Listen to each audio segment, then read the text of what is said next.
தமிழ்தாய் வாழ்த்தை ஆளுநர் முன்னாடி நாங்க பாடி காட்டிட்டோம் அப்படின்னு பெருமை பொங்கு இங்க எல்லாம் பேசிட்டு இருக்கிறீங்க.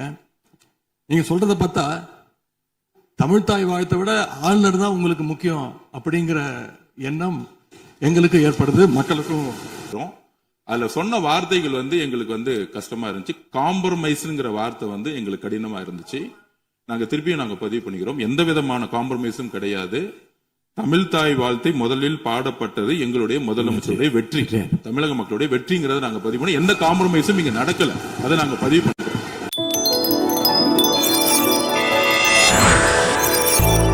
மாண்புமிகு எதிர்க்கட்சி தலைவர் திரு உதயநிதி ஸ்டாலின் அவர்கள்.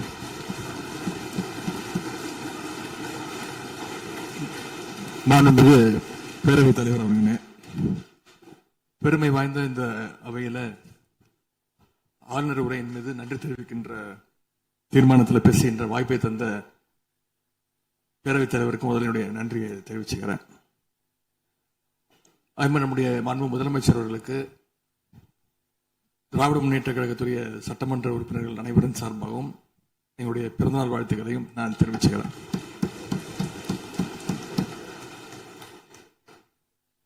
இந்த புதிய ஆட்சி அமைஞ்சு சரியா 40 நாட்கள் கடந்திருக்கு. ஆளுநர் உரையின் போது நானும் எங்களுடைய சட்டமன்ற உறுப்பினர்களும் இந்த 40 நாட்கள்ல இந்த அரசு என்னென்ன பணிகள் செஞ்சிருக்கு, ஏதாவது திட்டங்கள் கொண்டு வந்திருக்காங்களா, ஏதாவது சாதனைகள் செஞ்சிருக்காங்களான்னு ஆவலோடு காத்துக்கிட்டு இருந்தோம். ஆனா எங்களுக்கு வெறும் ஏமாற்றம் மட்டுமே எஞ்சியது. அப்படி எதுவுமே ஆளுநர் உரையில எங்களுடைய கண்களுக்கு படவில்லை, எங்களுடைய காதுகளுக்கு கேட்கவில்லை. அதே ஒரு நம்பிக்கை வாக்கெடுப்பின் போது நான் பேசும்பொழுது குறிப்பிட்டு பேசினேன். ஆளுநர் வருவாரு, ஆளுநர் உரையின் மீது பேசும்போது தமிழ்தாய் வாழ்த்துக்கு முதலிடம் கொடுங்க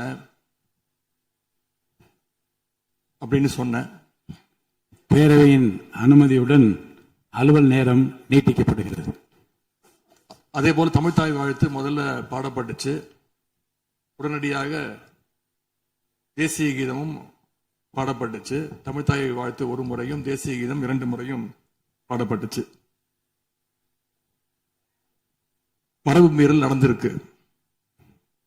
இதுவரை கடைபிடிக்கப்பட்டு வந்த மரபை மீறி 2 முறை தேசிய கீதம் பாடப்பட்டிருக்கு. இதே கோரிக்கையை இதற்கு முன்பு இருந்த ஆளுநர் எங்களுடைய ஆட்சி காலத்திலையும் வச்சிருந்தார். ஆனா எங்களுடைய தலைவர் அப்பொழுது மிக உறுதியாக இருந்து இந்த அவையுடைய இறையாண்மையை நாங்க பாதுகாத்திருக்கிறோம். பதவியேற்பு தான் ஆளுநர் மாளிகையில் நடந்துச்சு. அங்க அவர் கேட்டுக்கொண்டபடி தேசிய கீதம் வந்தே மாதரம் எல்லாம் பாடினாங்க. ஆனா இப்போ ஆளுநர் உரை மக்களால் தேர்ந்தெடுக்கப்பட்ட பிரதிநிதிகள், சட்டமன்ற உறுப்பினர்கள் நாம பணி செய்கின்ற இந்த சட்டமன்றத்தில் தான் வாசிக்கப்பட்டிருக்கு. இது நம்மளோட டெரிட்டரி. இந்த நம்மளுடைய டெரிட்டரிய ஏன் ஆளுநர்கிட்ட கொடுக்கிற அளவுக்கு இங்க என்ன காம்ப்ரமைஸ் நடந்துச்சு அப்படின்னு மக்கள் கேட்க ஆரம்பிச்சிருக்காங்க. மாண்பு உறுப்பினர், ஆளுநர் உரையாற்ற வந்தபோது தமிழ்தாய் முதல்ல பாடப்பட வேண்டும் என்கின்ற இந்த அரசின் உறுதியான கொள்கையில் நாங்கள் நின்றோமா, இந்த அவை நின்றதா என்பதை நீங்கள் முதல்ல பார்க்க வேண்டும். நாட்டுப்பண் 2 முறை பாடியதில் என்ன தவறு என்று எனக்கு தெரியவில்லை. நாட்டுப்பண் 2ஆம் முறை பாடிய தவறு என்று நீங்கள் சொல்ல வருகின்றீர்களா? அப்படி தவறு என்றால் அது எந்த அடிப்படை தவறு என்று சொல்ல வருகிறீர்கள்? நமக்கு வேண்டியது நம்முடைய தாய்மொழிக்கு முக்கியத்துவம் தர வேண்டும், உறுதியாக நிற்க வேண்டும். இந்த அரசு எந்த சர்ச்சையும் ஏற்படுத்தாமல் நிதானமாக உறுதியாக தாய் தமிழ்தான் எங்களுக்கு அடிப்படை என்பதை வைத்து தமிழ்தாய் வாழ்த்தை பாட வைத்தார்களா இல்லையா? அந்த தமிழ்தாய் வாழ்த்தை பாட முடியாமல் வேறு விதமாக இந்த அவை திசை திருப்பப்பட்டு பல்வேறு பிரச்சனைகளுக்கெல்லாம் ஆளான காரணங்களை எல்லாம் 22ஆம் ஆண்டு பார்த்தோம், 23 பார்த்தோம், 24 பார்த்தோம், 25 பார்த்தோம், 26 பார்த்தோம். இந்த ஆண்டு தமிழ்தாய் வாழ்த்தை முதலில் பாட வைத்து தேசிய கீதத்தை இருமுறை பாடியதில் எந்த தவறும் இருப்பதாக நாங்கள் கருதவில்லை. அப்படி பாடியது தவறு நீங்களும் கருதிடக்கூடாது என்று நான் சொல்ல விரும்புகின்றேன். பேரவைத் தலைவர் அவர்களே, நாங்கள் கேட்டுக்கொண்டதுபடி தமிழ்த்தாய் வாழ்த்து முதல்ல ஒரு வாட்டி பாடிட்டீங்க.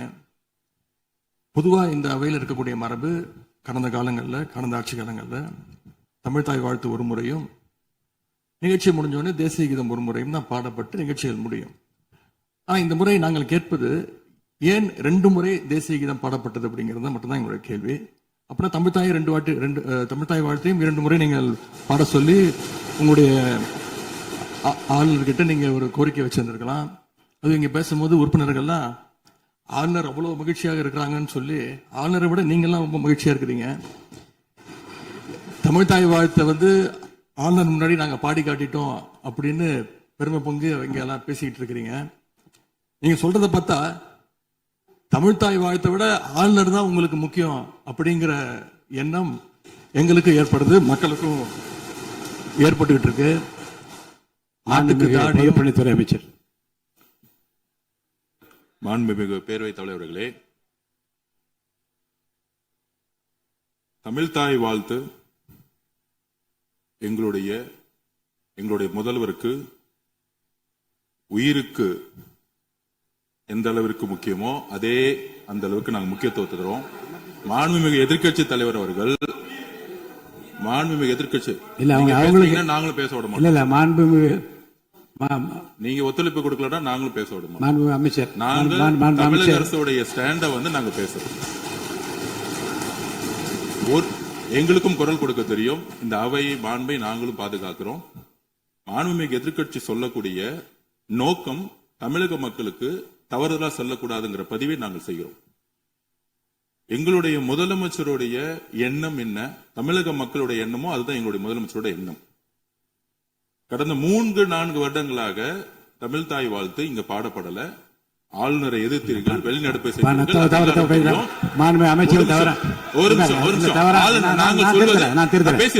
பேசி முடிக்கிறேன். ஆளுநர் முன்பு ஆளுநர் முன்பு மாண்புமிகு அமைச்சர்கள் ஒண்ணு தமிழ்த்தாய் வாழ்த்து பாடப்பட்டது. இல்ல நான் சொன்னது, நான் கருத்து என்னன்னா ஆளுநர் முன்பு பாடப்பட்டது கிடையாது. அதுதான் நான் சொல்ல வரேன். நான் பேசிடுறேன். ஆளுநர் புறக்கணித்தார், அதற்கு பின்பு பாடப்பட்டது. ஒரு நிமிஷம் நான் பதிவு பண்ணி ஒரே நிமிஷம் நான் பதிவு பண்ணிடுறேன். நான் எங்களுடைய பதிவை நாங்க பதிவு பண்ணிடுறோம். அதுல சொன்ன வார்த்தைகள் எங்களுக்கு கஷ்டமா இருந்துச்சு. காம்ப்ரமைஸ்ங்கிற வார்த்தை எங்களுக்கு கடினமா இருந்துச்சு. நாங்க திருப்பியும் நாங்க பதிவு பண்ணிக்கிறோம். எந்த விதமான காம்ப்ரமைஸும் கிடையாது. தமிழ்த்தாய் வாழ்த்தை முதலில் பாடப்பட்டது எங்களுடைய முதலமைச்சருடைய வெற்றி, தமிழக மக்களுடைய வெற்றிங்கிறத நாங்க பதிவு பண்ணி எந்த காம்ப்ரமைஸும் இங்க நடக்கல. அதை நாங்க பதிவு பண்றோம். மாண்பு உறுப்பினர்.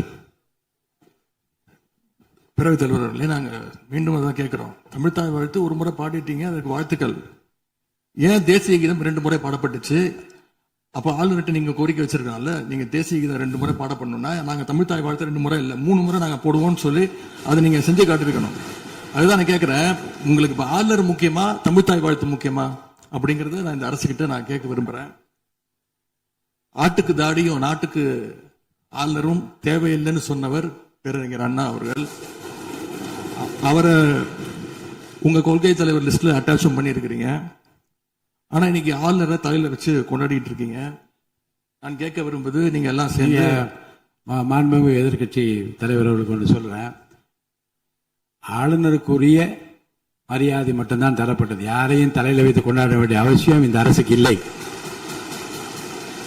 இந்த அவையை பொறுத்த வரைக்கும் இந்த அவையை பொறுத்த